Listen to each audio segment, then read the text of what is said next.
Olá, no Espaço Aberto de hoje, em multiplataforma, nosso tema é saúde. Nós vamos conversar com o médico Eduardo Tolentino, especificamente sobre cirurgia bariátrica e metabólica. Obrigado por sua presença aqui conosco, na rádio, na TV Câmara e nas páginas das redes sociais. Eu que agradeço o convite. Eu conversava com o senhor fora do ar e eu incluí, por orientação médica, a denominação bariátrica e metabólica, para a gente entender por que essas duas questões estão bastante ligadas. Exatamente. Hoje o termo correto é cirurgia bariátrica e metabólica. Por quê? Porque a cirurgia, inicialmente, ela foi utilizada alguns anos atrás apenas para o controle de peso. Mas com o passar dos anos, se descobriu que a cirurgia tem alguns efeitos no metabolismo do paciente. Além da perda de peso, existem benefícios diretos com os hormônios, alteração de alguns hormônios que melhoram diabetes mellitus tipo 2, que melhora o controle de gordura no fígado, que é conhecido como esteatose, hipertensão, entre outras doenças do metabolismo. Do ponto de vista leigo, a associação imediata é redução do estômago para perder peso. Exatamente. É correta essa associação? Existem várias técnicas que a gente pode utilizar para o paciente que precisa emagrecer e também controlar algumas doenças metabólicas. Algumas delas atuam no estômago e diminuem o estômago, mas existem outros métodos que a gente também desvia um pouquinho do intestino, já que se a gente diminui o estômago, o paciente vai comer menos, mas se a gente mexer e desviar um pouquinho o intestino, o paciente vai absorver também um pouco menos os alimentos. Então, muitas vezes, a gente pode combinar as duas ações para ter um resultado melhor. Eu ia perguntar sobre isso, sempre no horizonte do leigo, há uma sensação natural de que se eu tenho menos espaço dentro do meu estômago, eu teoricamente vou comer menos. Daí a relação com a cirurgia bariátrica para corrigir as questões de peso. Mas a característica individual de cada um, lógico, sobre a capacidade de absorção, de fazer a sintetização dos alimentos. Sim, a gente tem que diminuir o tamanho do estômago, o espaço, a quantidade que o paciente consegue comer é uma coisa muito importante. Mas quando a gente mexe também no intestino, a gente tem alguns ganhos no metabolismo, na diminuição de absorção de alguns açúcares, etc. A gente pode diminuir a absorção de alguns alimentos.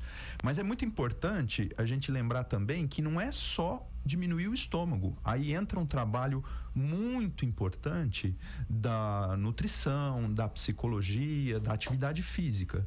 Porque se eu comer pouco, mas comer alimentos que tenham muita caloria, uma quantidade muito grande de caloria, eu vou passar sem ter o efeito desejado pela cirurgia. Concorda comigo? Então, se eu tenho o estômago pequenininho, mas eu como pouquinho toda hora, eu tô dando um jeitinho de não ter o efeito esperado. Então, aí entra o trabalho muito importante de uma equipe multidisciplinar, outros profissionais, para orientar o paciente como fazer isso. Quais são as referências do ponto de vista da opção da cirurgia bariátrica? Porque tem vários níveis de obesidade, enfim, a mórbida ou os casos mais extremos, se isso interfere na hora do médico definir o procedimento. A Organização Mundial da Saúde classifica a obesidade pelo índice de massa corporal. Então existe o grau 1, que é quando o índice de massa corporal está entre 30 e 35.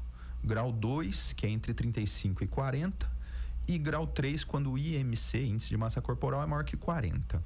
A cirurgia bariátrica, ela está indicada para aqueles pacientes com IMC maior que 40, isto é, grau 3 de obesidade, ou para aqueles pacientes com índice de massa corporal entre 35 e 40, obesidade grau 2, com doenças associadas. Então, principalmente essa população, esses pacientes que são candidatos à cirurgia.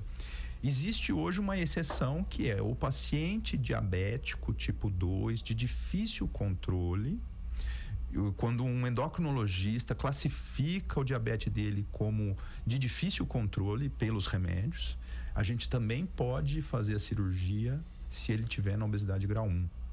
Então, esses são os candidatos, né, para a cirurgia bariátrica. Tem algumas intervenções necessárias para os casos mais extremos de obesidade, por exemplo, do ponto de vista de cirurgia plástica ou não, se na própria cirurgia bariátrica e metabólica, na intervenção em si, se cuida só do estômago ou da intervenção no intestino e as outras possíveis consequências são tratadas depois, São tratadas depois. A gente sabe que dependendo do emagrecimento e de outros fatores de genética e hábitos de vida, né?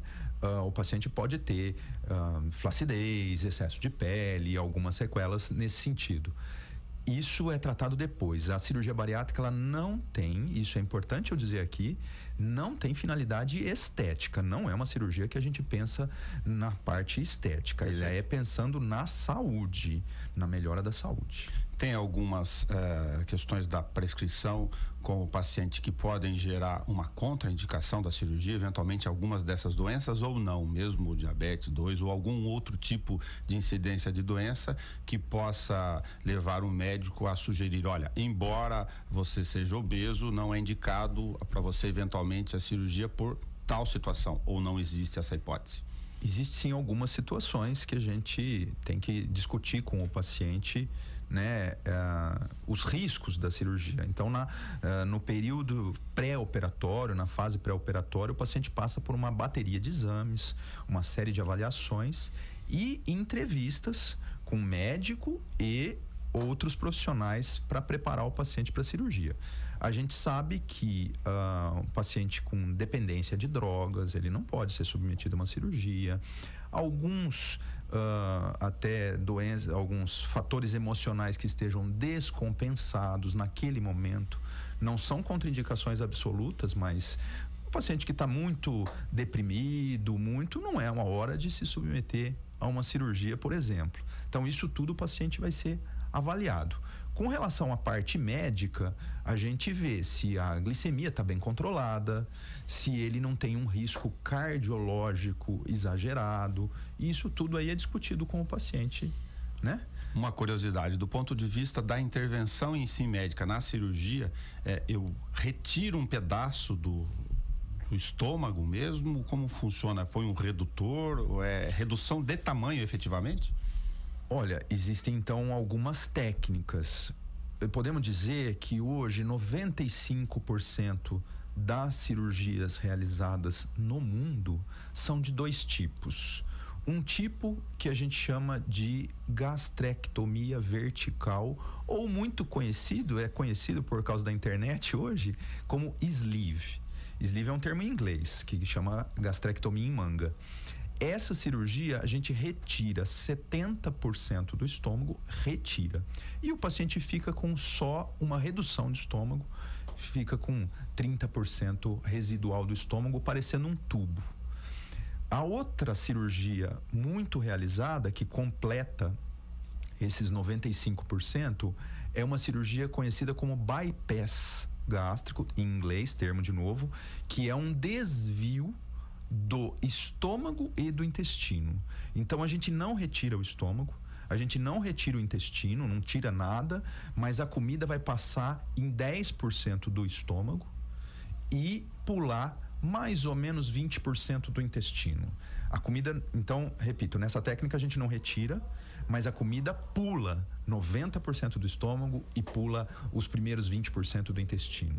É mais ou menos isso. Nós vamos falar especificamente das questões nutricionais. Aliás, para você que nos acompanha, procure os dois links na página da TV Câmara no YouTube ou na rede social no Facebook, para você poder tratar tanto da questão médica quanto da questão nutricional. Feita a cirurgia, os cuidados do pós-cirurgia.